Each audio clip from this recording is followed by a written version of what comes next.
Greetings, everyone, and welcome to the 247th edition of Cinema Effect. I'm Zach, and I'm joined by our long-lost co-host, the returning Jaden. Howdy. Does it feel like it's been 6 weeks? Not really. No, I don't know. I guess that's good. Because I came in last week, for a little chat. Maybe it feels shorter. Sure. Yeah. Because I've been, been able to listen along for the past couple of weeks as well. It's like, Yeah. I'm That's cracking nice. jokes here with you guys. Yeah, exactly. Well, it's great to have you back, and of course we got Heel John Cena, aka Fitzy, aka Liam. I mean, you've been here plenty, so I haven't really got much to say to you, to be honest. Yeah. I even hosted. I mean, it's nice to be here with you, but it's like, Jaden's, it's exciting that Jaden, it's like I get it. kid. It's okay. Yeah, I get it. Okay. Yeah. Sorry. All right. I'm not upset. Okay. Thank you. Just making sure. I'm not that upset. Does this now bring me up even to like Liam's absence tally? Or Oh shit. Well, you were only actually absent twice. For 3. White Lotus as well. Oh yeah, White Lotus, true. No, You're I'd right still about probably be beating you. You still reckon you're ahead? Well, it's definitely a closer race now, though. You've gained on him, for sure. I mean, also, you were away for 4 of them last year, so I mean, like... 4 of them? Or 2 years ago, was it? When you went to America? Yeah. Oh, yeah, that was 4, I guess. Like, have you made up for that? Or... You probably have. Yeah, I've made up for that. Yeah. Okay. So that's me, Liam. Yeah, it is. All right. Ladies and gentlemen, this is Cinema Effect, the podcast where we review and talk about a different movie every single Monday. And this week, that movie is Mission Impossible Fallout, which opened in the US on July 27th, 2018, directed once again by Christopher McQuarrie. It is a spy action film, but IMDb this time also added epic, which it hasn't done before. Well deserved. And the synopsis says, a group of terrorists plan to detonate 3 plutonium cores for a simultaneous nuclear attack on different cities. Ethan Hunt, along with his IMF team, sets out to stop the carnage. Oh man. I'm pretty confident I know what Jaden's take's going to be. So I'm going to start with Fitzy. And I mean, I know, I've got a good idea, but I am mainly concerned, has the Mission Impossible fatigue rotted to your core at this point? Or was Fallout strong enough to withstand it? Yeah, this was an awful experience. No, it was... It's great, obviously. It's definitely got like the strongest soundtrack, the strongest technical stuff. And it's just I think it's an exciting film in the way the other films aren't. It just has like a crazy amount of energy to it, and it's obviously some insanely impressive stunts. So, yeah, I don't know. It's just great, It's Fallout. What can you say? What more do you want? Yeah, I mean, I agree with you. It's funny that this film, as cringe as it sounds, this film hits different. It just does. Like, having now watched 5 of these, coming into the 6th one, last week we reviewed Rogue Nation. I was very high on Rogue Nation, still am. Great movie. But the second this movie was over, I was like, Rogue Nation? What's that? Who cares? Because this shit is peak. This is peak Mission. This is peak cinema. This shit rules. Enough said. Jaden, what about you? Yeah, dude. Do you remember back in the start of the show when I used to talk shit about this franchise? When I used to be staunchly against it. It's a vague memory at this point. Thank God. Can you imagine that? Dude, this is one of my favorite movies of all time. Let alone one of my favorite Mission Impossibles. I just think it's exceptional. It's just in every facet. It has such a weight to it that none of the other ones really do. Yep. In opening with that nuclear monologue from like Harris as he's giving like the wedding vows and shit like that, like immediately you're like, oh shit, I'm in for something different here,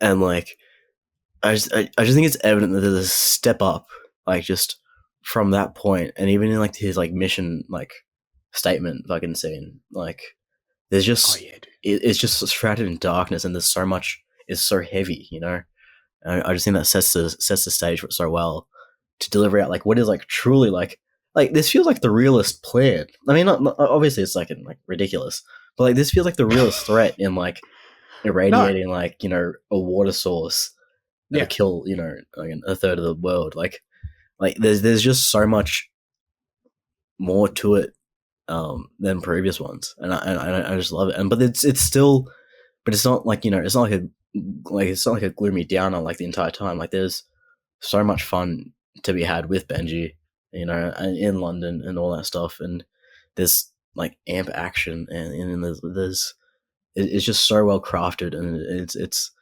I don't know, it really is a cut above every other kind of action or spy movie, in my opinion. Maybe not every spy movie, but every action movie for sure.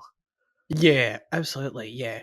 It's just so well refined. They just, I don't know. I mean, it took 6 tries. I mean, we love the other movies too, but it's like you really feel how 6 attempts leads to being able to get to this point and just nail the balance of tone. And it's like you're saying, it's like it's uniquely, it's Mission Impossible. It doesn't lose the identity of that, but nonetheless just has this extra grounded weight to it 100%. And in the runtime and everything as well. We talked about pacing last week, and for me, like, the amazing feat that this film achieves is how it's able to sustain itself. It's 20 minutes longer than Rogue Nation, which was already 10 minutes longer than most of the others. And it's just back-to-back banger scenes. Even, like, we're obviously going to talk about the huge set pieces, which are phenomenal, but then, even just the smaller stuff in between. There's so many fun scenes to talk about as well. And it just, yeah, it never lost me personally. I never felt it the runtime or being fatigued by it. I was just strapped in, grinning the whole time. And I think that, I don't know, I just, huge props to the movie for working and just flowing like that, because even Rogue Nation couldn't quite sustain itself as well. And it's like, by the time we got to an hour and a half in Rogue Nation, that's when we talked about last week of like, oh yeah, it starts to lose its momentum a little bit. But this movie has a whole other hour after that. And By the way, never I loses. think you're crazy, Liam, for seeing nothing special in like the final Rogue Nation fucking like chase scene around London. Like that's so moody and so cool. And it's like a dark proto. alleyways. It's like a Oh, that's proto so Venice from like Dead Reckoning. It's like a Oh, that's interesting. Yeah, it kind of is. it's I don't know, it's so cool. Okay. It's just like dark streets at night, but okay. But it's moody and like atmospheric and like foggy and shit, and it's like well photographed. And like Tom Cruise comes flying out a window. It's like yeah, but it's unimpressive after like the rest of the movie, Yeah, but like it goes back to that like kind of I don't want to talk about too much about like Rogue Nation here. I'll talk about it later. But like it comes. I think it's like you talk about being well built to. I think it was well built to, in kind of having this kind of like undercut on like the kind of I don't know what do you call it, the kind of trope that the series had established. And like I don't know, I think it was a well built to like kind of subversion almost of like what we want from it. Sure, in terms of it, always you think it's going to get bigger and bigger. Is that what you mean? Yeah. But I just think they cut together like a really perfectly tense kind of moody kind of chase that's satisfying. I'm with you, Jaden. Yeah, I mean it's good. It's just underwhelming compared to the rest of them. Okay. Oh, watch it. Fitzy, but how do you feel about Fallout's pacing? Are you with us? Are you by 2 hours and 20 minutes? Are you still strapped in, locked in?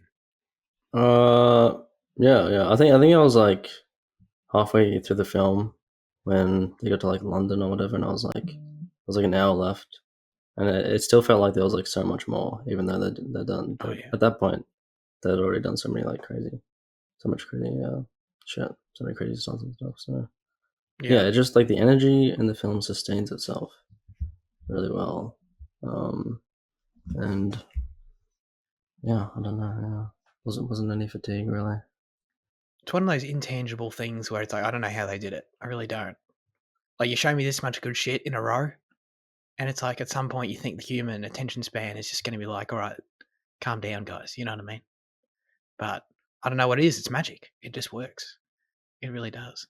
All the action and all the big stuff and all the big sequences it fits so perfectly into the world and the story this time. I think that's another huge thing for me, distinguishing it from the previous ones, where it never comes across to me like they had a stunt idea or they had a set piece idea that was reverse engineered into the plot. You know what I mean? I Mm. felt that in these previous movies, and it's never been a problem because it's like, oh, it's Mission Impossible. We have the big sedan. We have the big, you know what I mean? It's just part of the franchise's identity. So it's never been an issue. But by contrast, it is interesting to look at it. It's like, okay, the Burj Khalifa. Okay, Tom Cruise obviously wanted to climb the building, right? So it's like, okay, so how do we make that work in this movie? Is it like that's obviously how that transpired, right? As opposed to this film, everything just feels like it just fits in this story. There's not a single stunt. Like, obviously, I recognize that. I'm sure they want to do the Halo jump for years. You know what I mean? Mm. But it just fits so perfectly in the narrative where it doesn't stick out of just like, oh yeah, we're doing a Halo jump because it's Mission Impossible. Sure, it's like, no, dude, it just makes perfect sense within the context of everything going on. So I've got to give it huge props for that personally. I think I don't know if you agree, Jen, but that's why it feels extra grounded to me as well. Yeah, definitely. Like that, like going back to rotation, like that opening plane kind of stunt. You could have, I mean, because like they talked about working without a script or like not knowing where the film was going. Like realistically, that could have been placed later in the film if they wanted to work it into it. Yeah, Like, that's yeah. right. Whereas like this feels everything is in order. It's Yeah, yeah. and even the I get nature that. of everything. Yeah, it's like, there's I keep making fun. Sorry for dogging on the Burj Khalifa so much, guys. But it's like there's nothing like, okay, he has to climb one of the world's most famous buildings, or like, even hanging off the side of the plane. Less so, of course, but even still, it's like, what does he do in this one? He does spy shit. He jumps out of planes. He flies helicopters. He does all this shit that you'd expect to see in a spy movie, not like some more abstract stuff, or not stuff that you'd sort of like think, I don't know, you'd do in the real world as like a rich tourist or something. Mm. I mean, aren't the stunts, like the big stunts, kind of less set up in this film as well? Like they just kind of jump into it. I mean, with the Halo thing, they literally just jump into it. They don't have the whole like That's true. planning sequences as much. I mean, that's been like a staple of the franchise, but it's not really that present in this film. Mm. So maybe that's like part of why it's more grounded, I guess. I think so. I think you're right. The planning sequence really comes in with the White Widow stuff, but like even that's. Even that's so good in its own right, though. Mm. That's like a whole different thing. But yeah, absolutely. Yeah, you're right. It's not like, oh, we're gonna have to do this and then let's talk about it and then let's do it. It's just like watching the movie. They really do just jump out of that plane. It's probably because of like that the constrained time as well. I mean, like they only have like the whole film takes place across like what 5 days. Yeah. Yeah. I would have said even less, maybe. Probably, oh no, yeah. I don't know. I don't know. I know they're given like 72 hours at one point, but isn't that like for one certain part? I don't know. Yeah. Okay, we'll call it 5 days to be safe. I reckon. Yeah, it's right. It's definitely less than a week, 100%. Yeah. We can agree on that for sure. Yeah, I don't know. I love the opening of this movie. I love that Jane brought it up. It makes it feel, setting the tone, like you said, is great. It makes it feel like a cohesive story. I love immediately tying back these things to the previous films. This is the first time, obviously, it's notable that this is obviously the first time a villain returns, as we talked about last week with Sean Harris. It's just great that right off the bat, first scene, it's a cool scene. Like, it's a cool looking scene. I like Ethan Hunt, the idea of Ethan Hunt having a dream sequence. It's just kind of like, at this point, we feel like we should know the character well enough to be able to get into his psyche a little bit. So I like that. And then, obviously immediately tying back to Solomon Lane, immediately tying back to Julia. It's like, yes, come on, dude. Like, this is exactly what I'm talking about. Like building a story off your previous characters instead of just being like, oh, we're here doing something new. It's like, all right, cool, whatever. But yeah, immediately like gives it some stakes, gives it some people, and it's just, I don't know, it's just a cool vibe of the scene, honestly. What is it then that he wakes up in Belfast and then he like meets the guy that gives him the package? And he is the storm. The warrior whispers back, I am the storm. Dude, come on, dude. Come on. That's like a minute and a half into the movie, and this is like the coolest shit ever. That's a Doctor Who line, actually. Is it? Wait, really? I'm not sure at which point, but at some point the Doctor refers to himself as the Storm, and like he gets referred to like throughout the season as like the Storm, like constantly. It's like that kind Oh, of that's kind funny. of goofy to me. Yeah. Oh, okay, yeah. Well, yeah, that makes sense. Do you think they did that on purpose? Is McQuarrie a Doctor Who Doctor guy? Who fan. Yeah. Maybe. I thought, yeah, with that, okay, that's fair enough. I thought it was sick. I thought it was sick as. Did you know Christopher McQuarrie was the voice of the mission intro guy? On the recording. Oh really? Director Well, cameo. like, digitally manipulated like shit tons. Probably right. Yeah, it doesn't sound like that. I didn't think maybe I don't know. Maybe he's a talented voice artist. I don't know. Yeah, I didn't think it sounded like him either. But yeah, that was cool. We've got Jane. You also mentioned one of my favorite parts of the movie too. God, there's so many. I could basically say that for every scene. One of my favorite parts of the movie. But when the CNN broadcast comes in after the initial, plutonium going missing thing, and then like you got the CNN guy that's like, 3 huge explosions in 3 cities, and it's like millions dead, or I don't know, millions, hundreds of thousands dead, or whatever. And it's like right away, like this has never happened in one of these movies. I guess like the closest is probably like Moscow, or the Kremlin, probably. Yeah, sure. But then it's like, no, it's all subversion. It never happened. That is, I don't know. It got me again. It got me. I got to say. No, it didn't get me. It didn't get me right until the end. But like I remembered at a certain point, like halfway through. But like when the broadcast first came up, I'm like, really? There's millions dead? Oh shit! I thought it was plausible enough that it wouldn't like affect Ethan's word that they could have done it. I mean, like it's one US city and then like 2 in like in the Middle East. Like, that they could get away with doing this, Yeah, and then raise the stakes of like that's like stage 1, and then like the rest of the world is next kind of thing. Yeah, and I was like, oh yeah, okay, they got me. But you've seen this enough. You're not falling for this shit. Nah. It's a very cool, very clever sequence, though. I like it a lot. Tricking the guy. I don't. My favorite part is just how the anchor's just next door, the news anchor, who I think's a real CNN anchor. I'm pretty sure that guy. Yeah. Which makes it even better. Then he's just next door. That's great. I love that. Yeah, that's good. That's just. There's actually a couple of good. It's that, and then when they get Walker later in the film. Oh yeah. There's a couple of good gotcha moments with the mask, actually. Because he makes fun of masks, and then they get him with a mask. Exactly. Yeah. Full circle. Idiot. Yeah. I get it's not too much though, is it? It's not like they did the same thing twice. I didn't feel that way, but nah, I think it's good. Yeah. I guess I'm just saying that because it's like by the second time, wouldn't you think? I don't know. I feel a bit dumb. Like they got me twice on this thing. That's crazy. But they did. It's clever. That's all I can say. It's clever. They got Walker too, so there you go. Yeah. Anyway, you know what? I feel like sometimes I like try and wait to get into the big action set pieces for some reason. I just feel like jumping into like the highlight. But let's just do it. Let's literally jump into the Halo jump sequence. I feel like that's appropriate.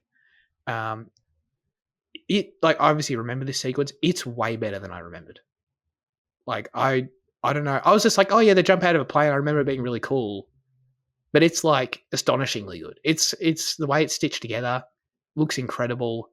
In my opinion, it's honestly like up until that.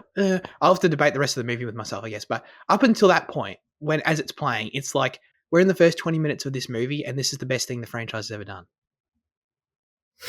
I think it tops. I think up until that point, that tops everything previous in the franchise. Discuss. Agree or disagree? I think the lightning, Walker getting hit by lightning is like the coolest thing that's happened in like the series. That was awesome. And I mean, the way that the way they kind of lead into it too, just with like freaking Walker taking off his oxygen and that kind of thing. The kind of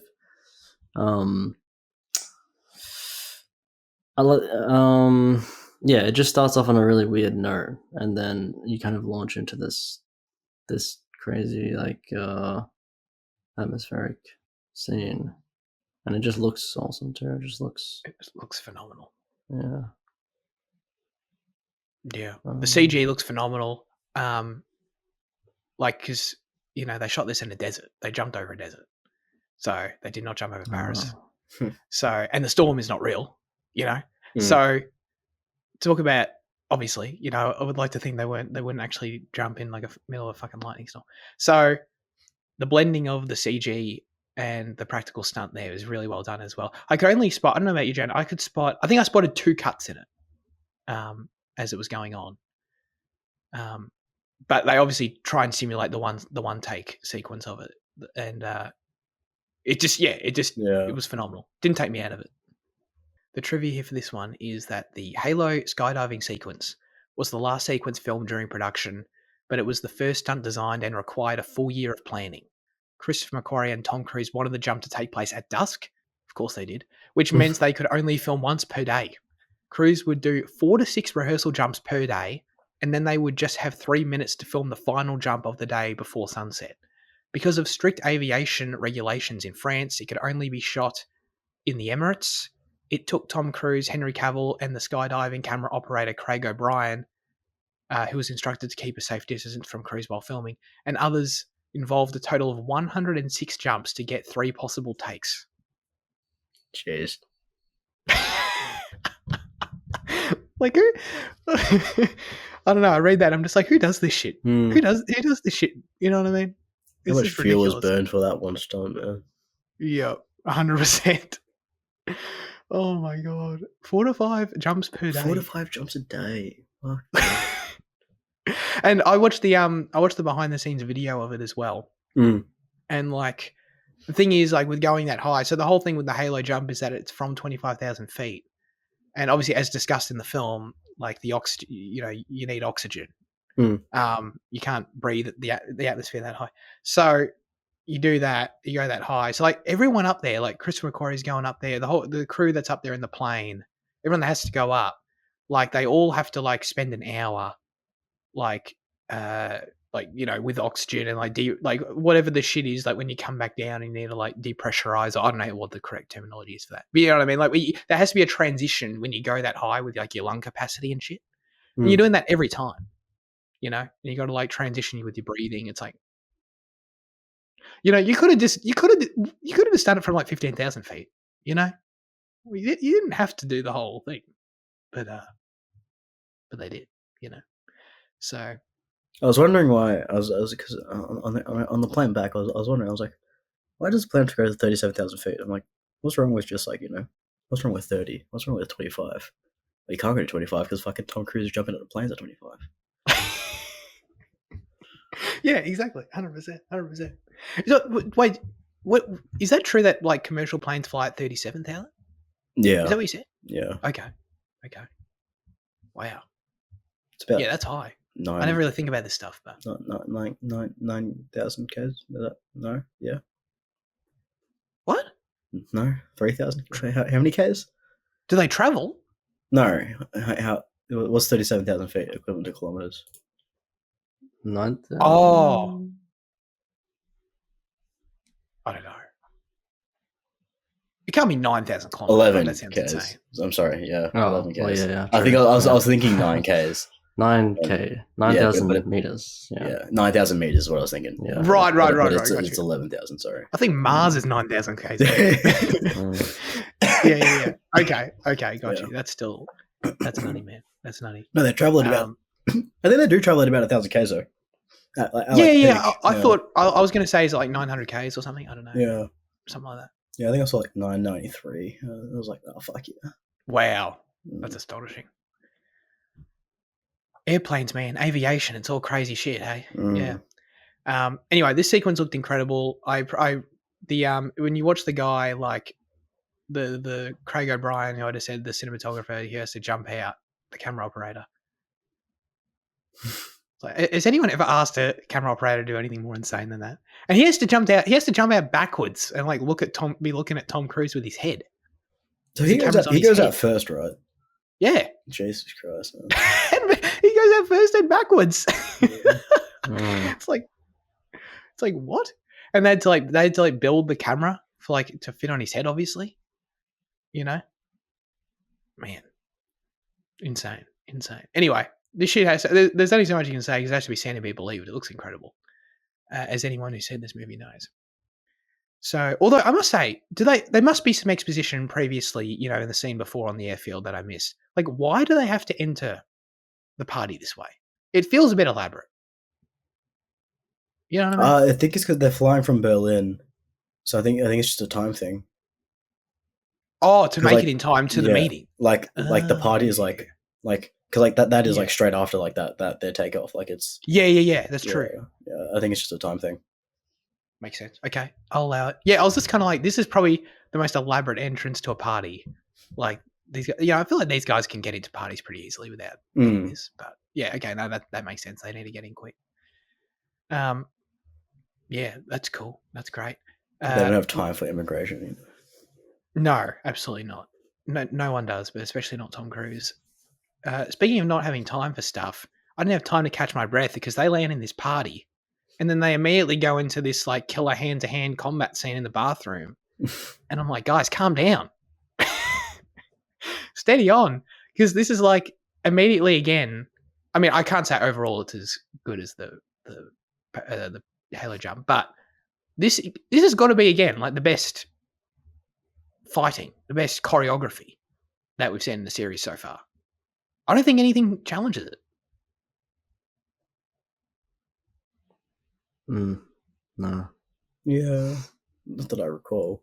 But I think it's probably because like you get like two very different like how heavy Cavill is in his like kind of swings and punches and how how quick Cruise has to be and the other guy. It's like hell yeah. Yeah. And the other guy was great too. He was like a kung fu master or some shit. I read. So like he was great. Yeah, the whole thing, man. I loved it. The destruction, the environmental destruction on display with like the whole, throwing people through walls and using pipes and shit. It was awesome. Yeah, I love how he just rips a pipe out of the wall. I was like, holy shit, you can do that. Yeah, I know. I know. Seeing them go full Jackie Chan, yeah, it was great. I loved it. Super well done. I think I've got... Oh, yeah. The bathroom scene was meant to be shot in 4 days, but due to the complexity of the fight, it ended up being shot over several weeks. There you go. How many weeks of those do you think it took Henry Cavill to come up with his fisticuffs thing? Loading the wrists. I think he got that on week 3, finally. Yeah. God.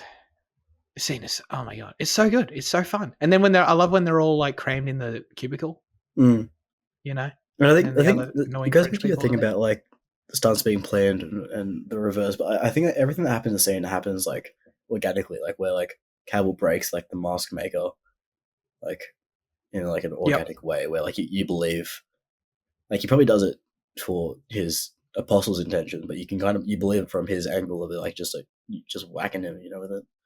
Yeah, absolutely. Like everything just is built believably in that scene as well, Yeah, it's just 100%. Yeah. I feel like I'm kind of going in chronological order here. Should I keep? Well, I will say about Cavill quickly. We're talking about Cavill. I love him in this movie. Trying to rank him amongst the Mission Impossible villains, he might be my number one. Oh, really? He might. I think I'll put him over Solomon Lane. Wow. I think I will. I know. What do you guys think? Is that a hot take? No, yeah, that's fair. I think when he actually becomes a villain, it's not as cool or interesting, I guess. Oh, as him playing when you as opposed to rewatching it and knowing that he's a villain, but him playing the other side is fun. Yeah, I get that. Yes. So, sorry to dovetail, but it just quickly came into my head. Yes. Vanessa Kirby kept on referring to Max. Yes. Is that Max as in Max from number 1? Yes. Really? Wow. Yeah. That's the first time I picked that up on 4 watches. Yeah, I've never noticed that either. And I think only because of, I mean, Fitzy might know number 1 better. Like, it's only because we're doing this rewatch I noticed that. Oh, yeah, I didn't know that. So she was calling Cruz Max. She was calling Max. No, Max was the woman from number 1, which was like her mum, right? Is that what she was saying? Correct. Yeah, in her first scene when she's giving a speech about her mum. Yeah. That's cool. Yep. Very cool. I didn't. Yeah, I never knew that. So that adds a whole new thing when I'm watching it now, which is great. I like that. But yeah, no, sorry. Sorry, I think I had to get that before I forgot about it. No. But yeah, that's totally cool. Walker, I think I really liked him. Like, obviously, he's kind of, he doesn't really fit in the team. Like, something's kind of off. Like, obviously, right from the start when Fitzy brought up that moment before they jump, where he's like, doesn't turn on his oxygen properly and the messes with Ethan. So, like, clearly, he's clearly a bit fucked in that regard. But I don't know. It's kind of like knowing that he's a villain. I kind of didn't want him to be the villain this time because I feel like he kind of has a cool dynamic. Like he's a cool addition to the team as like the blunt instrument of the group, as like the brute force guy. When he's playing that in the first half, it's kind of a fun dynamic. Like I like when they're all sitting in the car together and all that. Like I kind of in another reality could kind of see him being a fun addition to the actual core team, where he's sort of adds his own thing. Which made me not want him to be evil. But hey, have I got a fun movie for you by this guy called Guy Ritchie? Oh, called the Ministry of Ungentlemanly Warfare. Oh, I actually thought you were going to say that. Which one did you think I was going to say? The Man from U.N.C.L.E. Oh yeah, it's the same thing. Yeah, true. Yeah. But it's you got 2 films from Guy Ritchie. I know. Well, did you know that Cruise was meant to play Cavill's part in The Man from U.N.C.L.E.? Oh, really? And he dropped out because of Rogue Nation scheduling. Cavill replaced him. Then Cruise saw the movie, liked Cavill's work as his replacement, and that's why he reached out to him for this. That's how it all came together. Yeah. You can thank Guy Ritchie. So anyway, yeah, I don't know. I feel like you guys aren't with me on Cavill number 1, to be honest with you. I feel like it's like Cavill doesn't reach like the presence of Philip Seymour Hoffman, but his character's more interesting. I don't think I'm not really like fully sold once Cavill gets into his kind of villain monologue stage of the movie. Okay. He doesn't seem like he wrote that manifesto at all. Yeah, I thought that was a he doesn't seem that smart. He just doesn't seem like the kind of guy. I get you. Yeah, it's a bit of an edgy fucking manifesto for someone like that to write, So, but yeah, like I love him. Like I do agree with you. Like I do love him when he's like actually a part of the team and he's kind of the blunt instrument, as you said. Yeah, he's the hammer. Exactly. Yeah, that was very cool. Just his like, I don't know, his cadence, his whole thing. It's just very, very straight, very cool. There's good clues to his like reveal. There is, because like if for like the first movie you made him, like they tell you that he's killed every syndicate member that he's come across, and like and he's like, well, yeah, that's because I do my job, but like it's obviously because he doesn't want the syndicate person to take it in, so like he know what he's doing, like when the reveals happen. So like I think that they trail that well, and then like I said as well, like he's actively trying to sabotage the mission, obviously with the briefcase mask thing that he smashes, and pulling cruisers up. Like it's there where like it's built into his personality to be like a dick and a brute. But then it's also like, they're good little teasers. The ulterior motive. I felt like a genius this time when I spotted that the phone he handed to Angela Bassett didn't have the cracked screen. I was like, dude, I see that. I definitely have never noticed that. I mean, I haven't seen this movie in like 6 years, but I definitely didn't notice that before. So yeah, there's another genius tease there on their part. Probably the most obvious one. But yeah. So that like area that like looks over the Eiffel Tower, and like somehow no one's there.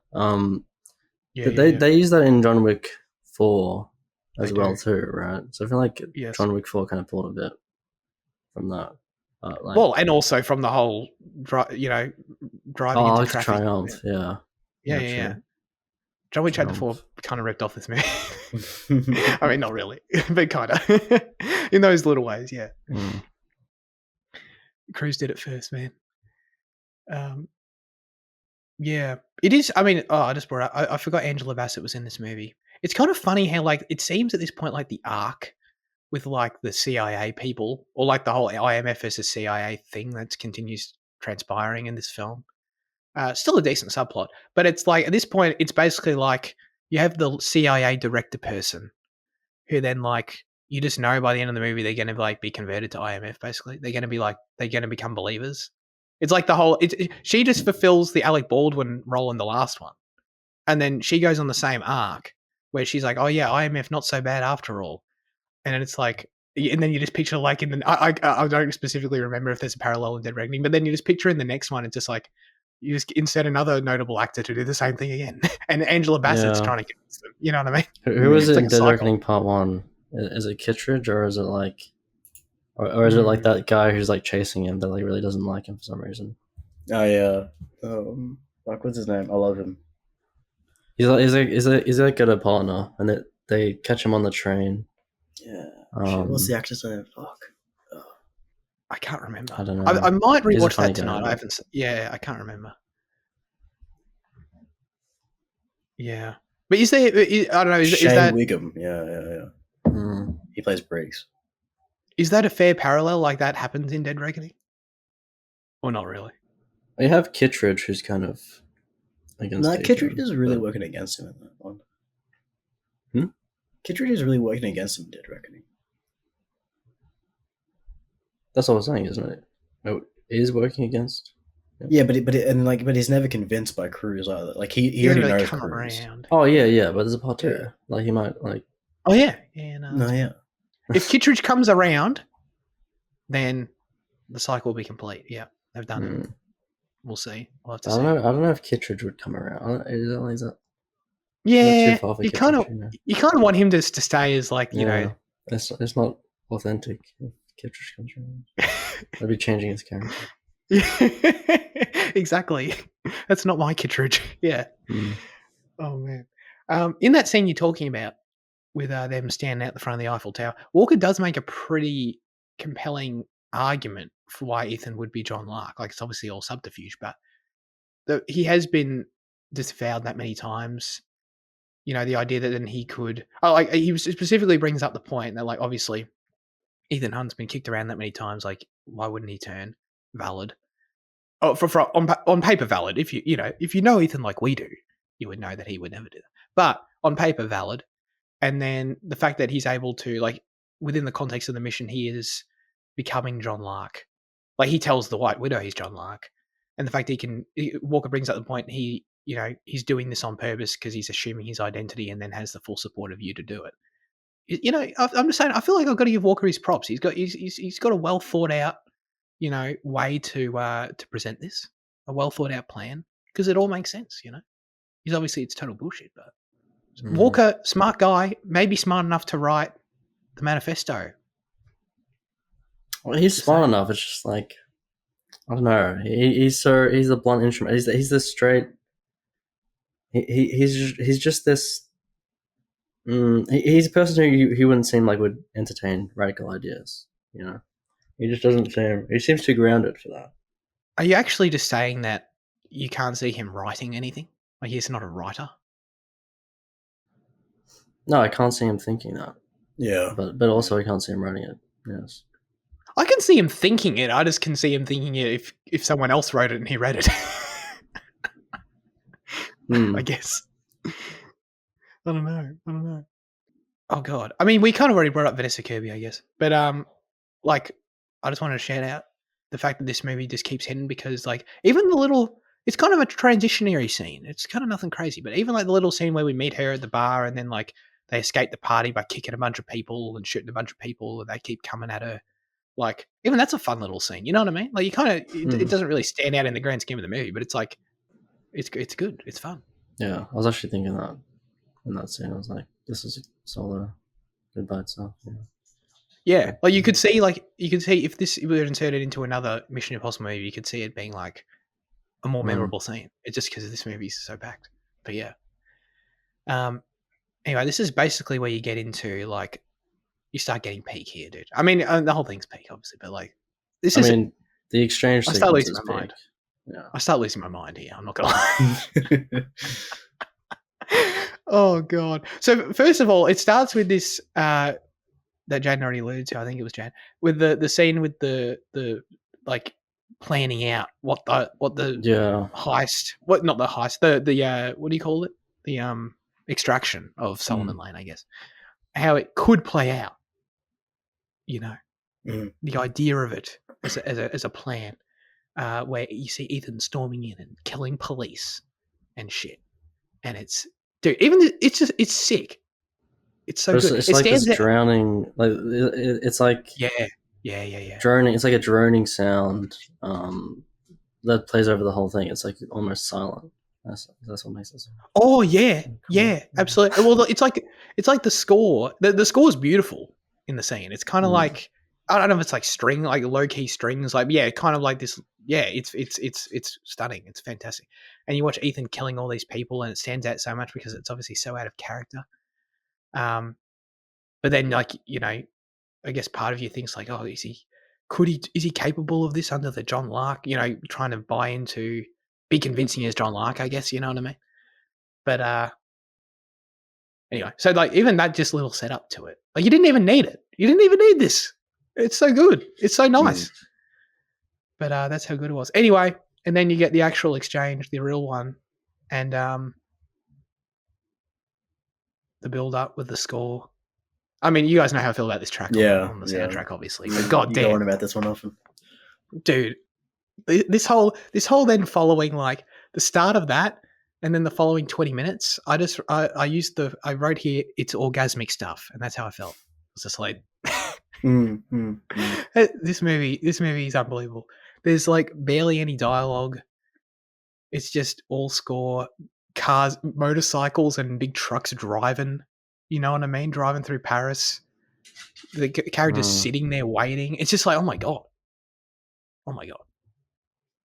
I think just also in this, like in that scene as well, I think it continues to build the Solomon Lane, like Ethan Hunt comparisons, like kind of foil in that, like when you see him going under, like you like they like under the water, they bring emphasis to him packing, and like similar to how like we see Tom Cruise packing in before he plunges into the water in Rogue Nation, like they learn the same techniques, like they know what's going on, What do you mean by packing? Like oxygen packing, like you hyperventilate before you go under, like so you can like build your like oxygen capacity. You like. Oh yeah, I mean that was an awesome like shot. That was an awesome, such a cool shot. Yeah. And then they do it in Tenet. It's like they're all the same. Yeah, they do.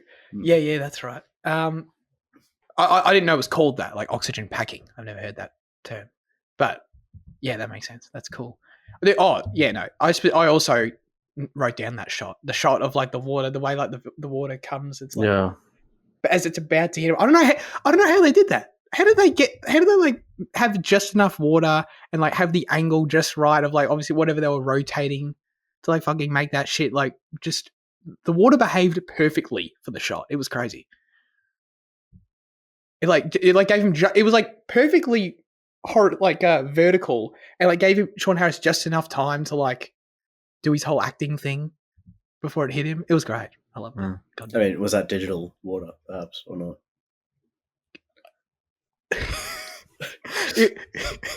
If it was, it looked phenomenal. I mean, it looked great, but I don't know. Maybe it was. Shit. Maybe I got there. Damn. I just feel like that's also like a bit too. I mean, like it's too enclosed of a space to like really risk. I mean, like I'm sure, like if you were to film it, I'm sure like the other end's open, obviously, but like I feel like it's too big a risk to film with like, real water. Shit, maybe it was digital water. God, I bought it. I believed it so much though. That's crazy. It might have honestly been. Yeah. Anyway, I don't know what else to say about this sequence other than it's epic. It's peak cinema. You know what I mean? It's and obviously you have the whole build up. The introduction of Ilsa in it. It's like, oh my god, Ilsa's here too. And she's shooting. Oh yeah. Yeah. So you see her for the first time. Like, there's a couple shots of like the mysterious woman on the motorbike, right? Like in this part of it. Yeah, that's right. Yeah. I mean, obviously, Ilsefels fans freaked out in the cinema. Our commenter Stephen. You see, Stephen commented again this week. Yeah. Oh, did it? No. That's good. Shout out to Stephen. He was losing his shit in 2018 when that mysterious motorcycle woman showed up on screen. Is that her? You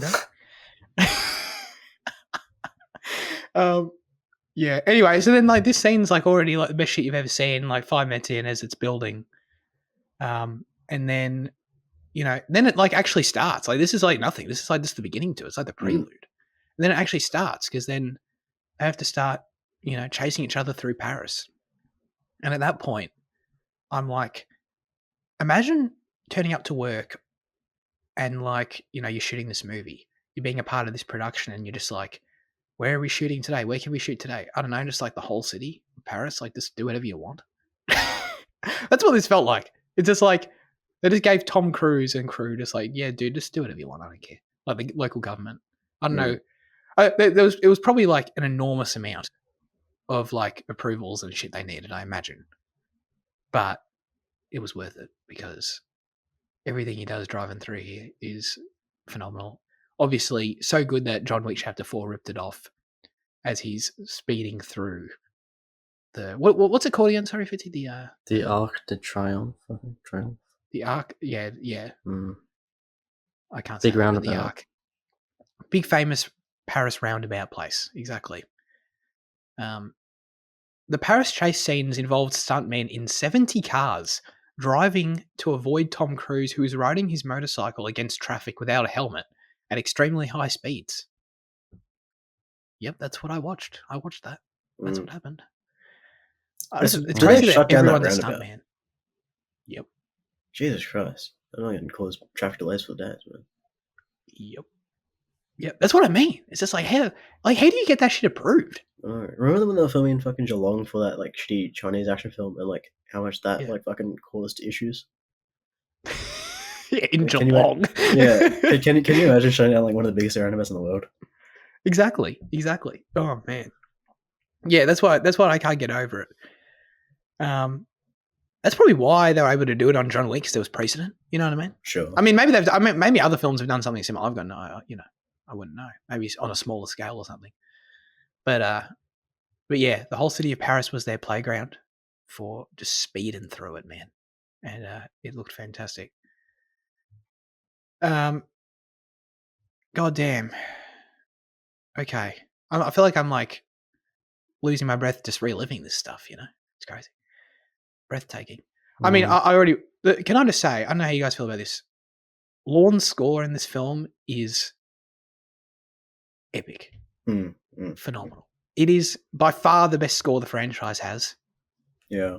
Oh yeah. And it like, I mean, I love this sequence, but like regardless of this sequence, like I noted the score multiple times for just amplifying the action in the perfect way, you know?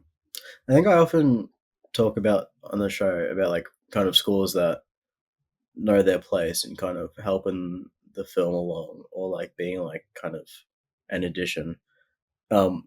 But like, you know, Lorne Balfe belongs to like the Zimmer kind of school of like kind of score making, and like his scores like take control of like the scene of the film of like that, and like I just feel like I don't often like actually like voice how like approval for that. Like I often like voice approval for the opposite, but like I love this shit like so much as well, and like I just.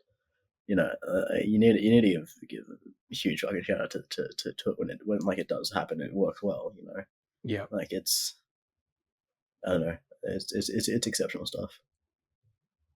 Preach, yep, 100%.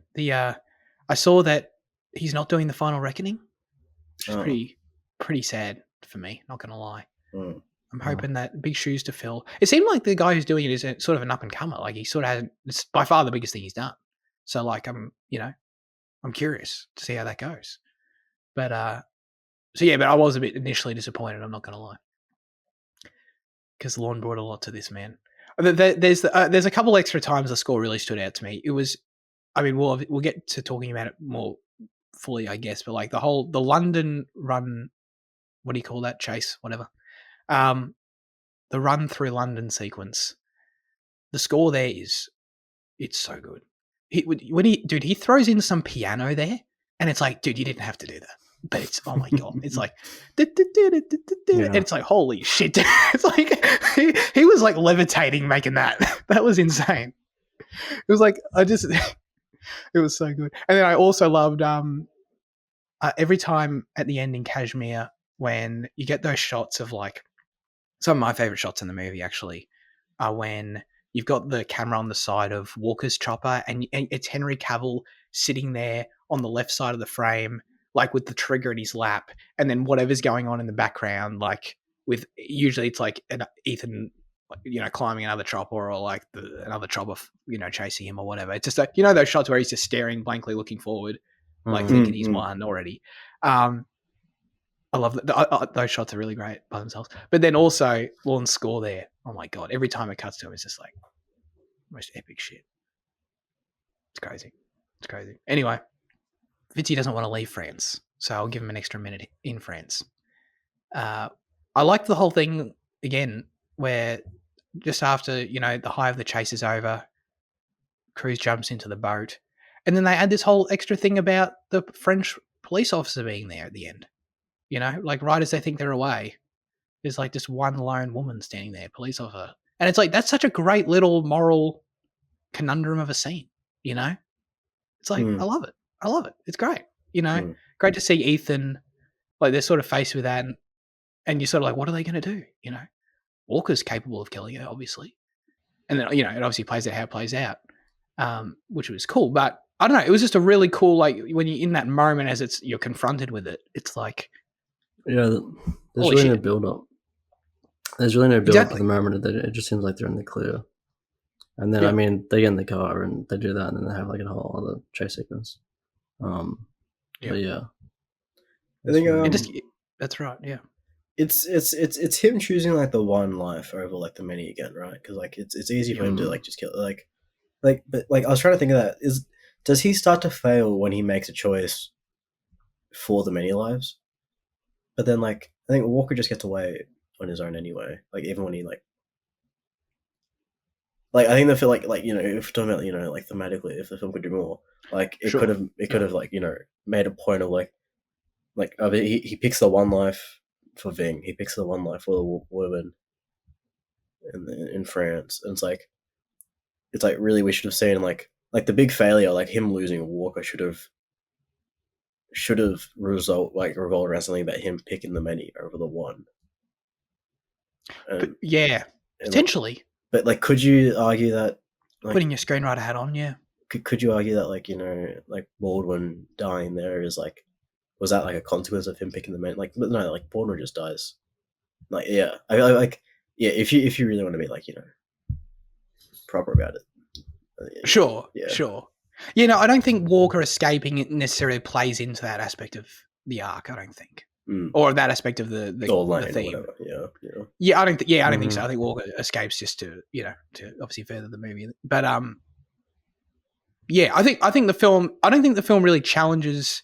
I don't think Ethan really fails in his morals in the movie, but it challenges him though. It presents him with these moments, and he never really fails. But I don't know. I like it. It's like it is the core ethics of Ethan Hunt being on full display.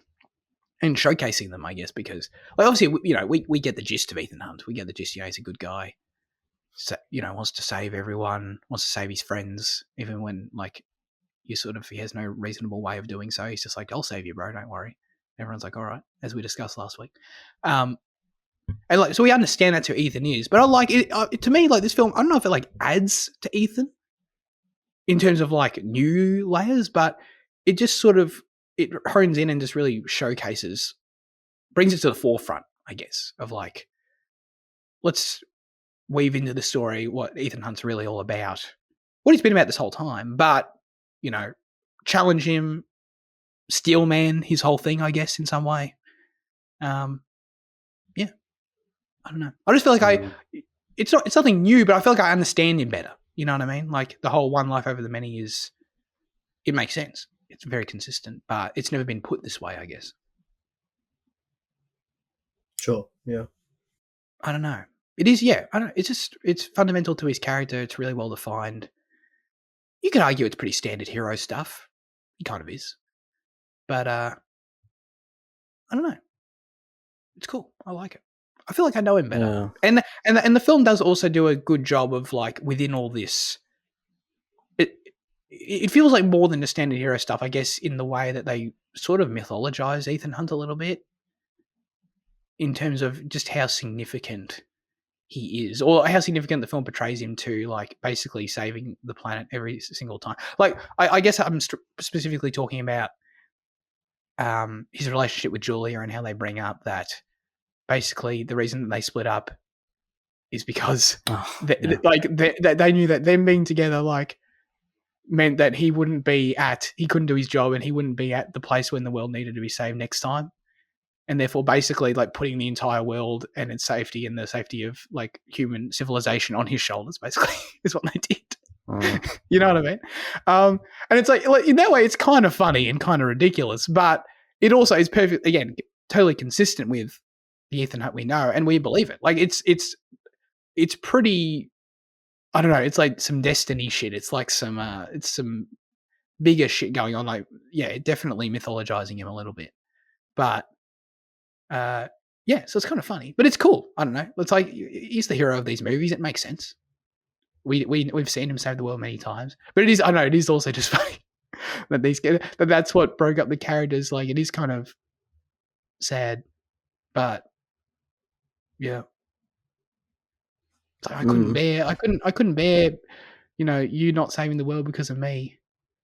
He is the storm, though. You need to remember. He is the storm. That's right. Exactly. But oh yeah, just on that, like the one versus many thing, and I like how that ties into the title. The fallout of all his good intentions, and yeah, I mean the whole thing of like the whole thing starting with him not being able to kill Luther. It's like it all gels. It all makes sense. Yeah, exactly. Well, I guess that's what the point Lane is making there, is that it's like, I know your code. This is you choose the one, you choose your friends, you choose the individual, and it's all going to backfire on you. That's like what he's presenting. But then obviously it doesn't. Like obviously it prevails. Like that's the whole thing, I guess, is that like Ethan Hunt's, the myth of Ethan Hunt, the moral code of Ethan Hunt withstands the greatest pressure. You know what I mean? Being nuclear holocaust. So yeah, that's cool. Pretty sick. I love also Solomon Lane's line, the way Sean Harris, when they're in the little car and like I think it's just when he drives over Rebecca Ferguson, and then Sean Harris is like, that was Ilsa. Very interesting. It made me laugh. Very interesting. Oh, okay. I guess I kind of brought this up earlier with the score, but I do have to specifically shout out how cool the scene is when Ethan Hunt's chasing after Walker and they like run into the middle of the cathedral or whatever that is. Oh, yeah. It's great. I don't know. Was that like I guess it was just like a church service, right? I don't know what it was. I mean, it was a funeral. It was a funeral? Yeah, it was like a state funeral. It was like there was a police process. Oh, that's funny, dude. Oh my God. Yeah, that shit was gold. I'm not going to lie. And then like the whole, obviously, like Simon Pegg having the screen lock on. It's just good. It's just fun. Good stuff.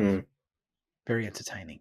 I think there was just on the cringe thing. There was another cringe moment in France before we leave. Pretty early on when Vola or Zola, whatever, he challenges him. He's like, "What, you draw the line at killing women or killing cops?" Oh yeah, I was gonna say. And he's like, I killed women and children with smallpox. It's like it's very Anakin coded. Yeah. It's very yeah.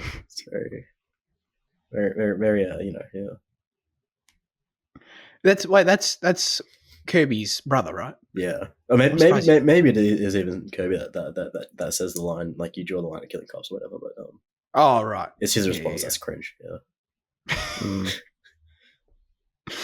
Oh man. Does he come back? Does the brother come back? I don't think so. Yeah, he does. He's in Deadpool. Oh, he does? Yeah. Oh, my bad. You'll know. Oh man. Okay, then we get to Kashmir, I guess. And man, Kashmir looks really nice. I just got to say that, by the way, just throwing that out there. Looks like a nice place to vacation when there's not nuclear threats going on. Anyways, I like this scene when they run into Julia. Well, Julia's there. They run into her, and then like the husband. That's pretty Right, good. where's Bentley? West Bentley, yeah. West Bentley, yeah, that's right. That was a surprise. That's one of those things where like I remembered there was a husband, but you don't remember. Yeah, like, I was trying to remember. you know the actor. And then West Bentley. Yeah. That's fun. Yeah, that was really cool. I like that a lot. They're like trying to talk around it and shit. It's fun. Anyway, and then you get to obviously the whole final sequence in the film. I don't know if it quite tops the exchange for me. I don't know, just because of how much I love that. But it's close. Like I like it's in contention. I'll say that. Because seeing Tom Cruise climb this helicopter rope was outstanding. It really was. There was that one particular shot. I think you guys hopefully will know it. Like it's where the camera was on the bottom of the chopper. And the one where he like it's the shot where he actually like finishes the scaling and like then he grabs over to the what do you call it, the legs of the helicopter? What do you call those? I don't know. Legs is appropriate. Legs, yeah. Yeah. When he starts dangling from those, that one particular shot. So I don't know if it was like the lens on the camera or what it was. It looked like a GoPro, and I mean that in the best way possible. Where it's like you could see how real it was. You know, there was no like film layer of like polish or something. I know that actually, like I know that scene actually is. I'm not saying there's no visual effects on that scene because there are, but I'm just saying like the feel of the lens of the camera was like the framing of the shot. It looked outstanding. I was just like, holy shit! Like anyone like can see that that's clearly in camera, you know. And again, like we know all this stuff's in camera, or most of it, of course, but it just hit home in that one particular shot because of how that was framed, you know. So I love that. See him actually finish scaling it and get in the chopper. Oh god, that was so good, so good. And it's like, I guess it goes back to the whole stunt thing at the start for me, where it's like, I'll take watching Tom Cruise do that shit for real any day. Just shit like climbing helicopter. Like I say, it like it's normal, but you know, shit like climbing helicopters, doing that cool stuff in camera over like, oh, let's go and climb another famous building, or let's go. You know what I mean? Like, what is your fucking issue with the Burj Khalifa, man? Like, come on, like it is an awesome sequence. I don't understand why you have such a fucking thing against it. But you know what I mean? Or like, let's sweat on your balls type fucking like type thing. Like that's like Burj Khalifa is a great sequence. Okay. To try and not target the Burj Khalifa as specifically, can I say, obviously without seeing the movie? And I've tried to avoid promotional stuff, so I'm going in open-minded and fairly blind. This stunt I'm seeing on the poster of The Final Reckoning, I'm skeptical. Because I'm like, what is this? What is this? You know what I mean? I'd love to be proven wrong. But I'm just like, yeah, like the yellow plane. Like, what is that? You know what I mean? Well, but do you understand where I'm coming from, where it's like, that feels like a reverse engineered thing of like, let's have a bright yellow plane and Tom wants to hang from it. And how can we figure that shit out? It seems like one of those like kind of prop planes because like it's going to be like an anti-technology thing where like the AI can probably like take over like anything with a computer. So they might need to use like they probably need to use like old planes. I'd say. I bet you're right about that. Yeah, that's good. Shit yourself. Yeah, for sure. No, but do you know what I'm saying? Like there is I feel like there's a difference. Like I'll take Tom Cruise doing stuff that I feel like makes sense in the context of like, of course he's got to fucking climb this helicopter in this situation, as opposed to like he's hanging off a bright yellow plane. It's like, all right. Anyway, we'll see. I like to be proven wrong, but I am just that's where I'm coming from of why I love this particular helicopter sequence. I think it feels great. It feels like it belongs. Yeah, and then obviously very grounded. Yeah. Exactly. Him hanging off a helicopter. Very grounded. Yeah. Sorry. Yeah. Him ramming Henry Cavill with a helicopter. Very, very grounded. And then I don't want to. Then there's obviously like the whole thing where like Tom Cruise flies this helicopter for like 10 minutes.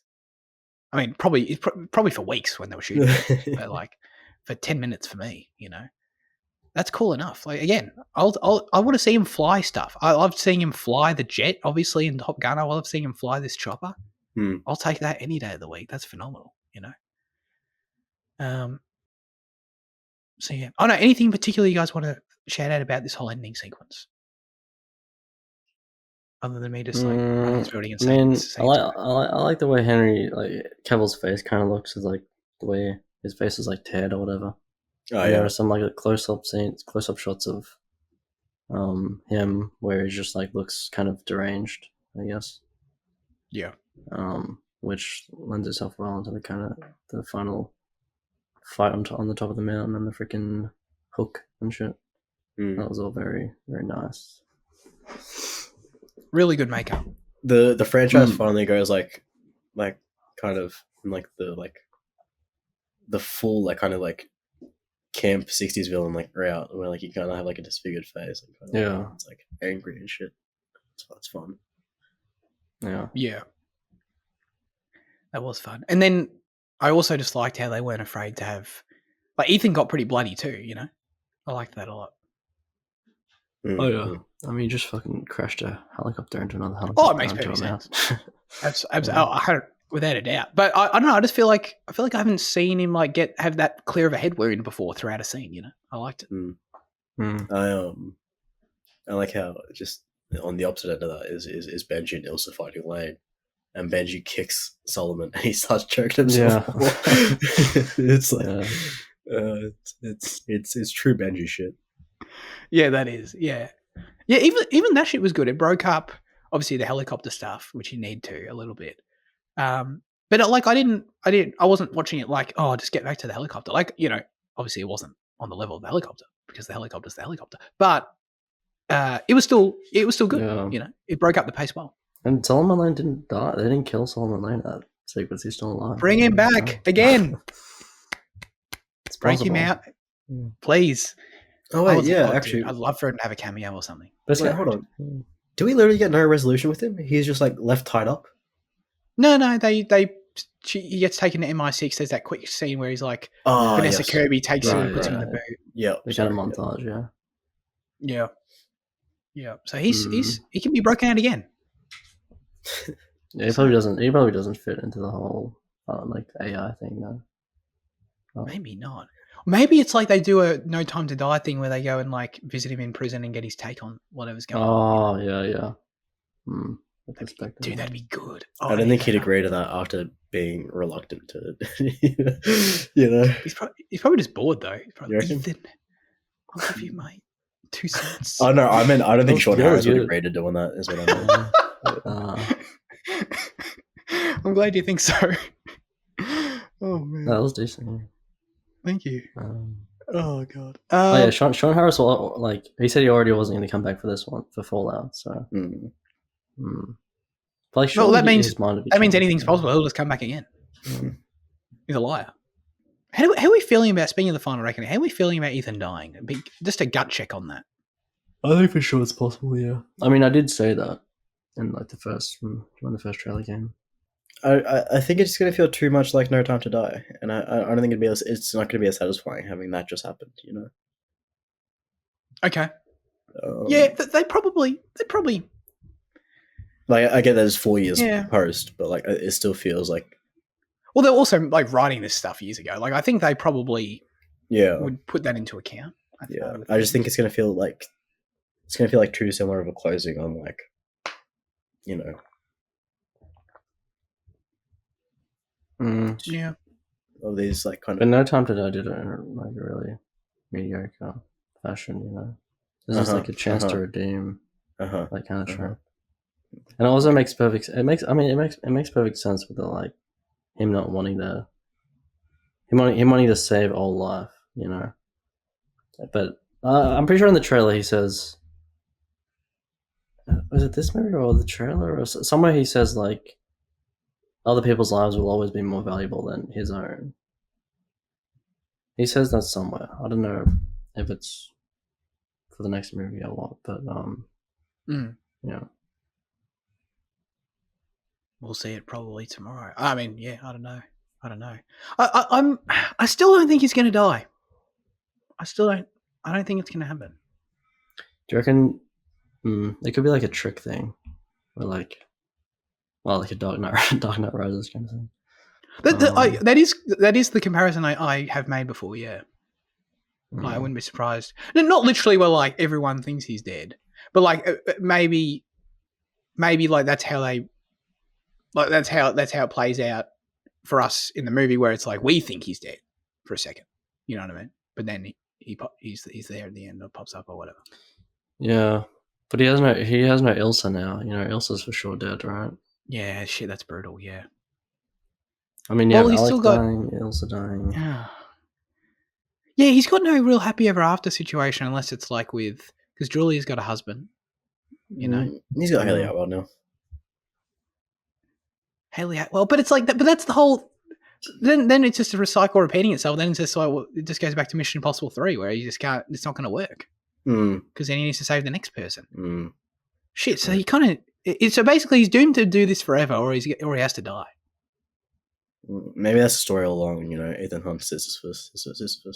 That's like. Yeah. That's right. He's like good Sisyphus. Yeah. That's weird. I don't know. I guess like when they're on the final fight in the cliff in this movie, which I think is really cool as well. They shot the cliff in. So everything with the helicopter, it was shot in New Zealand, and then the cliff was shot in Norway because they couldn't find like a cliff that they wanted to, like the cliff the way they wanted to look. They only found it in Norway, so they went to Norway to shoot the cliff shit. Which was cool. And the way Walker's like, when they're fighting, the way Walker's just like, why won't you just die?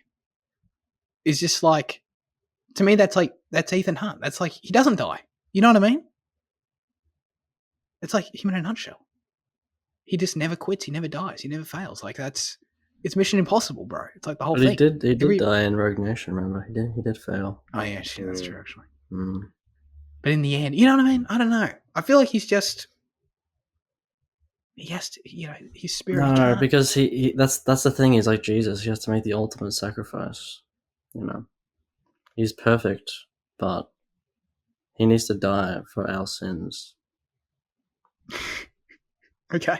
I would love, you know what I would love? I would love for him to die at the end of this movie and be this heroic thing. Then they make another movie where, you know, Ethan Hunt's not there, but obviously like evil shit's still going to keep happening in the world. And it's just this movie where like whoever's left at IMF is trying to stop it.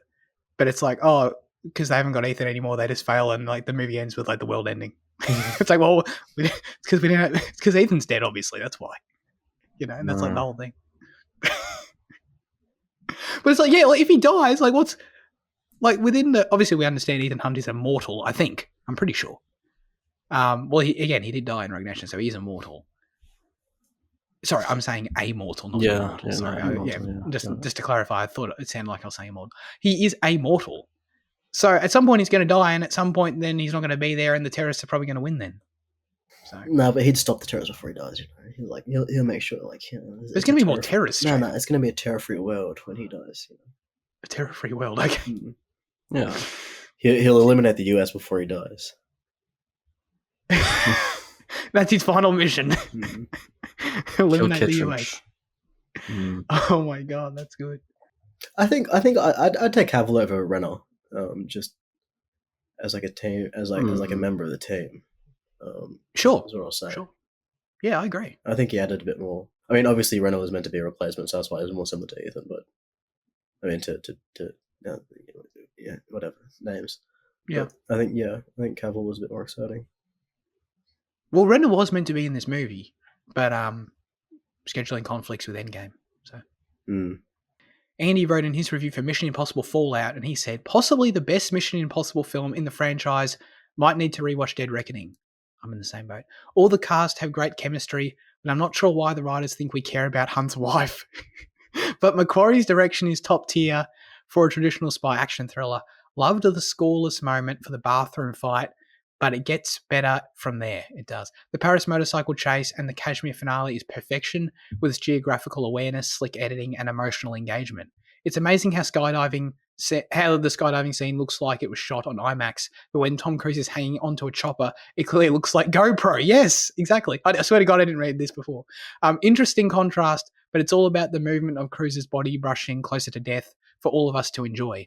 The plot is super ridiculous, especially with those non-stop twists, but the scale of this entire thing, along with Tom Cruise's commitment and the execution for every set piece, makes it feel like a spectacle for the ages. The humour for this entry is the most watchable of the franchise so far. The part where Benji forgets to unlock the screen rotation and adjust the map into 3D while Hunt chases, redacted, because it's a spoiler. Mm-hmm. But we've spoiled the whole movie, so he means Walker. 9 out of 10. Thank you, Andy. Great review. And I agree. Wait, so on the that chopper thing, that is IMAX, an IMAX camera there, right? Is that what Andy's saying? I think so. I think so. Because I remember when I watched the Blu-ray last year, it was like aspect ratio changing as well, so it just made it more obvious that different camera. Yeah. You see, that makes me want to get the Blu-ray because, like, I just watch this shit on Stan and no aspect changes for me, unfortunately. That's a bummer. I love for me an aspect ratio change. All right, let's get to our final verdicts for Mission Impossible Fallout. Jaden. This is a 10 for me. I've come so far with the series. It's interesting last week where Liam, you said that you don't understand how I can watch it so much, but I'm like, how can you not watch it so much? Like it's just really like I could rewatch Fallout tomorrow and still be equally as pleased. I think it's brilliant stuff. 10. Nice. I'm gonna give it. This is hard. I'm gonna give it the strongest 9. A strong 9. I don't know. And I only say that because I haven't watched as many times as you, and I don't know if it's like, I don't know if I can quite say it's one of my favorite movies, one of the movies I could rewatch all the time. I'm not quite sure. I'm not quite there. But I think it's a masterpiece of action filmmaking for sure. Sorry, Fitzy. Yeah, I'll give it the strongest 8. A very, very strong 8. Ooh. Like Henry Cavill's fists 8, like just. That is strong actually. Strong. Yeah, okay. Yeah, that gives us a 27, which, as we all know, that would make it to our top brackets. So that's good enough. Yeah, it would. Shit, we're just going to think that for like every good movie we review now, where it's just like, okay, we're going to have to redo that. Yeah, when I update it, we'll take another look.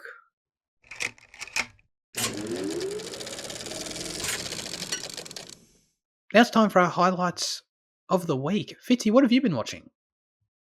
I don't know. I actually don't know. All right. No. Do you know what I've been watching? No, I don't have any movies. Yeah, I don't know. Just episodes of shows. I don't know. You keeping up to date on the rehearsal again? This episode was very interesting. Yeah, I mean I guess every episode of the rehearsal is just like very, very like unique from the last. So what happened in this one? There was a pilot, and Nathan was basically trying to get him to go out with someone, and they had like rehearsals of like rooms of like actors like just interacting in these rooms, and like I can't really remember what the point was, but it was a great episode. Again, it's a great show. Yeah, this one they're more honing in on the relationship aspect, because it's all about like communication and like Nathan thinks if they can basically establish if a captain and a co-pilot can like establish a connection before they get in the plane, then if issues have to be brought up by the co-pilot, it makes it less awkward, which will lead to less crashes. And at the end of the episode, he basically sets up this like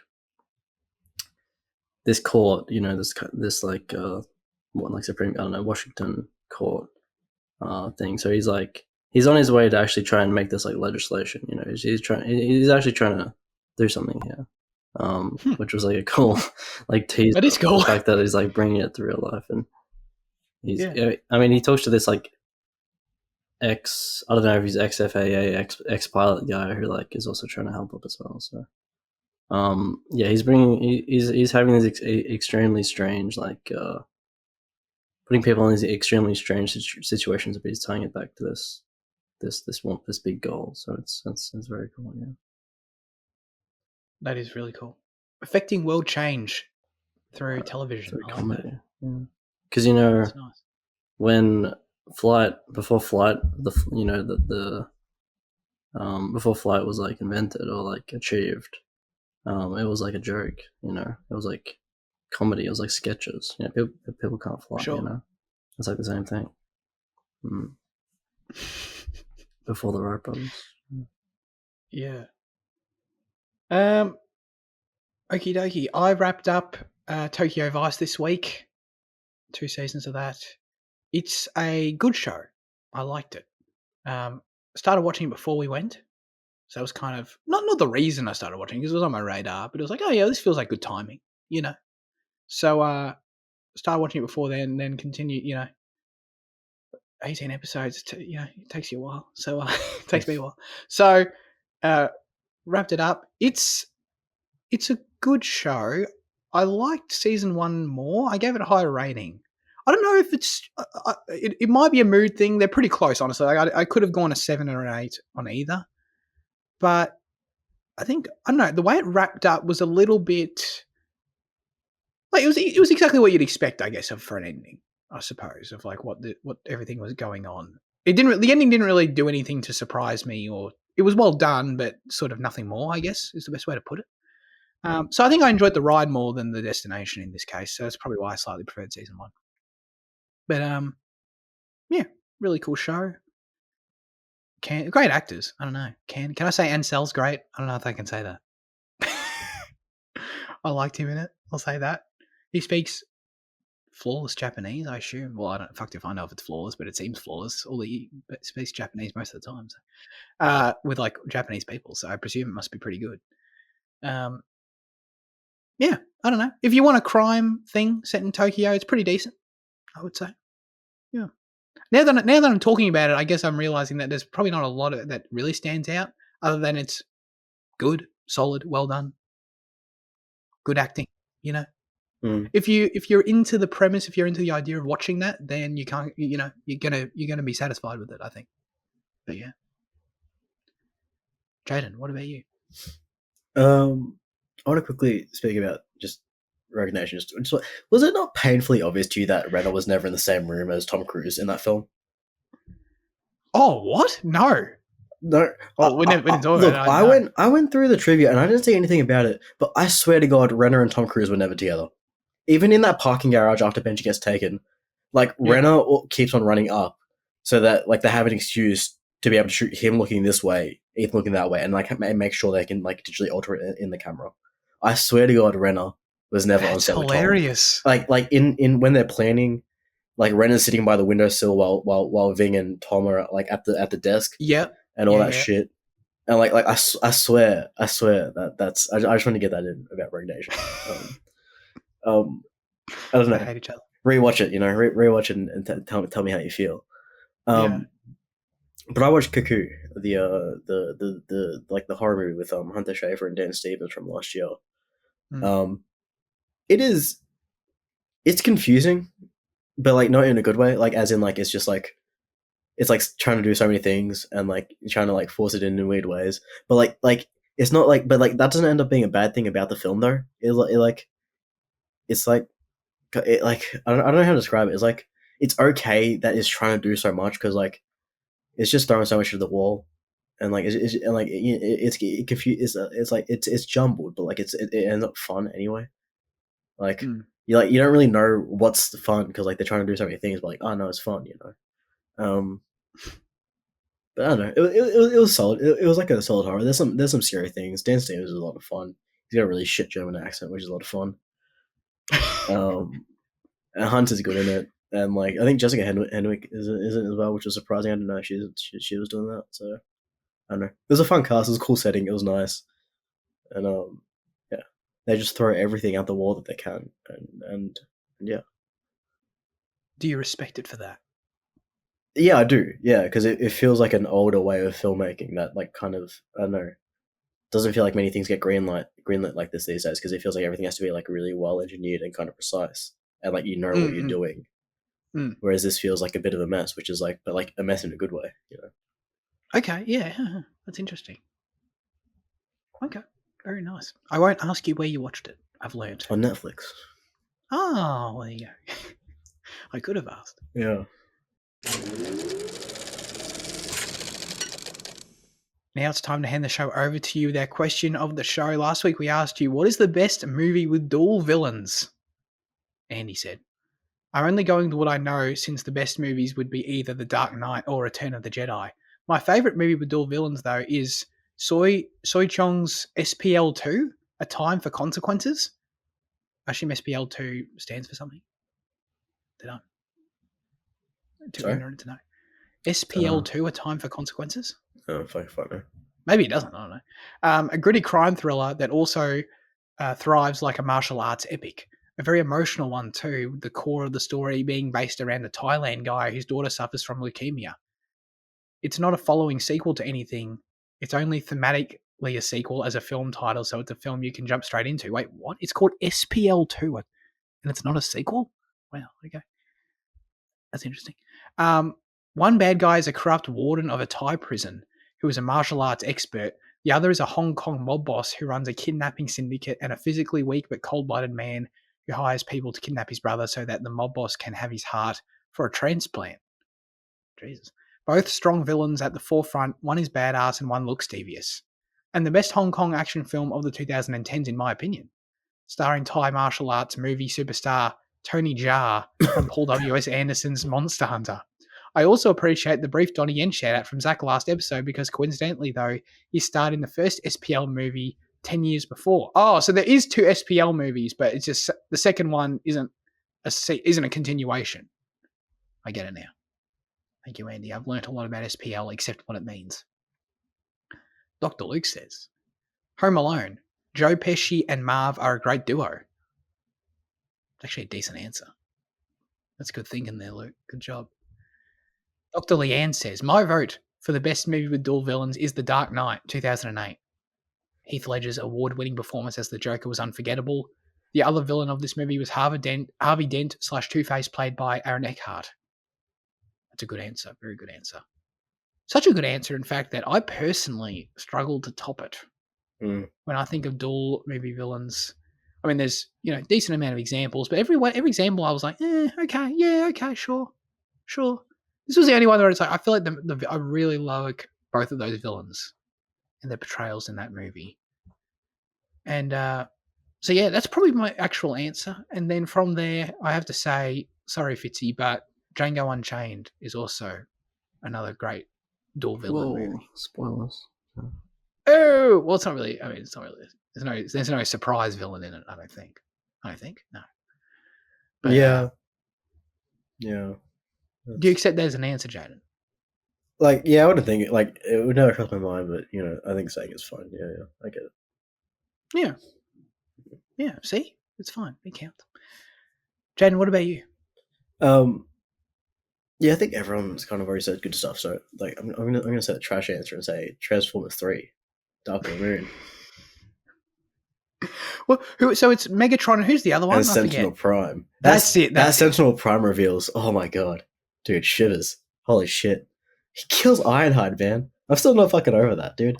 Dude, my mates in primary school, dude, we were so pissed off. It's like Ironhide was so cool. They fucking killed him. That's crazy. Yeah, because like you think you'll fight against Megatron the entire film, and then like Sentinel turns out to be the big bad, and then Sentinel and Megatron's like, oh my fucking god, it's like, oh Jesus Christ. Michael Bay and a whole other stratosphere. Yeah. Does someone of note voice Sentinel Prime? I think so. I can't remember. I mean, it wouldn't surprise. I think most of them were probably voiced by like decent people back at that point. Yeah. Oh, you're doing it. Who plays Sentinel Prime? It's gonna be some like veteran actor. Oh, it was Leonard Nimoy. What? There you go. No way. There you go. That's hilarious. Cheers. I like Xenia Onatop and Alec Trevelyan. Apparently that's the name. Famke Jensen and Sean Bean in GoldenEye. They're a great dual villain. They both have equal kind of presence, I guess, in the film. I should watch that. Yeah, GoldenEye's fun. Alien 2, I guess. Xenomorph and Ash. Although I guess Ash is he's definitely a villain for like less of it, but it's a cool reveal. You know, he kind of engineered the whole thing. So yeah, really. Did you call it Alien 2? Alien 2, Alien as well. Alien also. Oh! Fucking hell. Sorry. I was so confused. Sorry. Oh, God. Yes, Alien. The movie Alien. Yes. Not to be confused with James Cameron's Aliens. I I get mean, it now. is there dual villains in there, or is it just the mother queen or whatever? Can you call it dual villains when there's like so many like underlings? You know? Yeah. Yeah, no, probably not. But like, yeah, they're not even a villain. Like, it's just the mother that's like the villain, I guess. Like, it's yeah.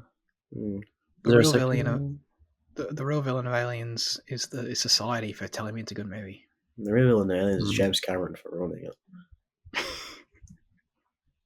For ruining it. Yeah, it never recovered. All right. Let's wrap this up before I sound any more dumb. As always, we'd love you to submit your responses, thoughts, and or reviews for next week's film in the YouTube or Instagram comment section, or join the Discord server this week. The specific question we'll be asking you is, what is a movie with an underwhelming title? And can you come up with a better title for it? Let us know. I mean, there's plenty of movies with underwhelming titles, so I feel like people won't struggle there. But then you got to put your creative hats on, get your juices flowing for if you can come up with a better one. Yeah. It's a creative challenge. We're challenging the audience. Yeah. Maybe come up with a funny one if you like. You know? It's up to you. Whatever you want to do. However you want to take the task. Yeah. All right. That's it for this week's episode of Cinema Effect. Thanks everyone for tuning in. Fitzy, what are we doing next week? We're doing the final Mission Impossible film, Mission Impossible: The Final Reckoning. Yeah, I mean, it's not necessarily an underwhelming title. We're just kind of we were along that train of thought because it was originally called Dead Reckoning Part 1, and so like title changes, bad titles, It's still a decent title, but yeah, it's at the cinema at the moment, so. Well, it came out today early here, I think. So enjoy us. We will. Is this going to be like one of the biggest? What's the film that's already come this year? Oh, the Minecraft movie was massive. Yeah. I don't know if there's Thunderbolts. Thunderbolts at the box office. You know? Yeah. I think it's crossed 270, probably 300 now, which is crazy. Like, it's not really that much for a Marvel movie, but like that's still pretty decent. Yeah, I don't know. Yeah, I think Minecraft's gonna be hard to beat. Yeah, for the whole year probably, and then but I feel like Mission Impossible. I don't feel like the franchise is. I mean, it's obviously a successful franchise, but I don't feel like it's like the biggest box office thing in the world. In terms of like, I don't think any of them have hit a bill. No, I don't think so. Oh, yeah. So I think they're playing on that level below the Minecrafts. You know what I mean? Unfortunate, but very non-IP. This is going to be one of the biggest, maybe the biggest film. It's like I guess it's the biggest. It's like a huge IP. Because of the. I know what you mean, but like non-fucking game, Super Mario Brothers, all that shit. All right, yeah, that's it. We'll see you next week for the final Mission Impossible review. Until there's another one in like 5 years. No. That's the final one. It says it in the title. Tom Cruise said it himself. So. We'll see. I appreciate Liam and Jana for joining me as always. Have a great rest of your week, people, and goodbye.